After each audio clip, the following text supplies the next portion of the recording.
Thank you for joining me as we begin week 6 of our daily discipleship series.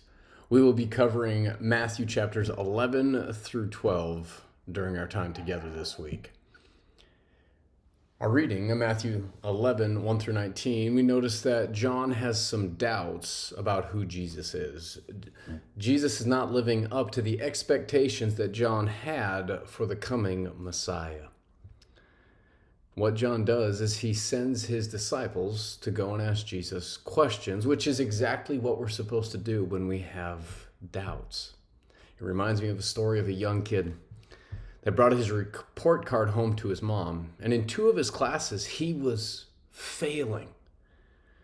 When the loving mother confronted the son about his grades, she asked, "What's wrong? Why are you failing?" And his answer was simple.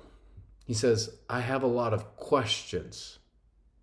Then the mother asked him, "Well, have you asked the teacher?" To which the boy responded, "No, I haven't." Like this little boy, many times we have doubts. We have questions about who God is, what he is doing.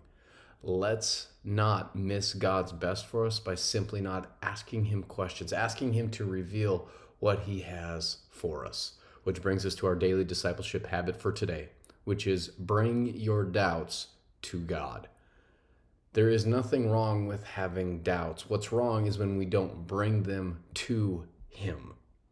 We think if we have rock solid faith, we won't have any doubts. Friends, we have lived too much in this life to know there's things that we don't understand or we can't comprehend.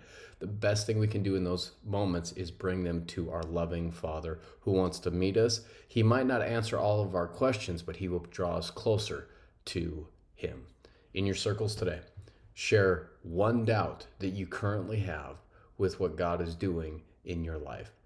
Share it with your circle and then bring it to him and see how he responds in the coming week. Never forget, you are loved.